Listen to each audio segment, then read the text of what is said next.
ज्ञानोबा म्हणतात एखाद्या पर्वतावरून किंवा डोंगरावरून एखादा दगड निसटतो महाराज, तो निसटल्यानंतर आहे असा खाली येतो का बाबा? मग तो काय करतो? आपल्या बरोबर दुसऱ्याला घेऊन येतो. असे बरेच दगड आहेत की ते स्वतः वरती जात नाही आणि गेले तरी पण दुसऱ्याला वरती येऊ देत नाही. आणि जर एखादा येत असेल तर त्याचे तंगडे छाटल्याशिवाय राहत नाही.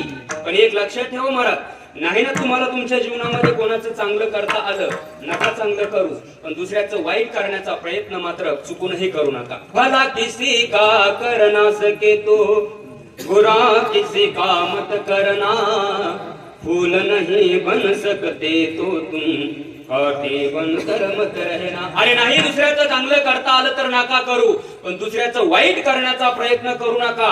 दगड स्वतः डोंगरावरून निसटतो, निसटल्यानंतर आपल्यासोबत दुसऱ्याही दगडाला खाली घेऊन येतो. ज्ञानोबा बोलले, अंग भारी सुटला धोंडा तो आपण फुटोनी होय खंड खंडा, आड आली आते रगडा करी जैसा. म्हणजे स्वतःवरती राहत नाही आणि दुसऱ्या दगडालाही वरती राहू देत नाही. किंवा ज्ञानोबांचं दुसरं उदाहरण आहे, माशी आपण येते शिळवी आणि परी पुढीला वांती शिळवी.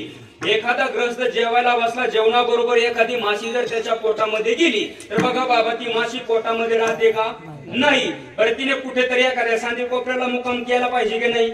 एवढं बिचाराने सायास करून मटेरियल पाठवले गोडाऊन मध्ये आणि मग त्यांनी कुठेतरी सांदी कोपऱ्याला मुक्काम केला पाहिजे, पण ती माशी मुक्काम करत नाही. ती स्वतः पोटात राहत नाही आणि बिचाराने सायासाने एवढं पाठवलेलं गोडाऊन मध्ये त्याला सुद्धा पोटात राहू देत नाही. वांतीद्वारे सगळं बाहेर घेऊन पडते. किंवा पावसाळ्याच्या दिवसामध्ये जमिनीवर गार पडते, गारांचा पाऊस झाल्यानंतर, पण ज्या पिकावर पडते त्या पिकाला ठेवते का? भरती तरी राहते का?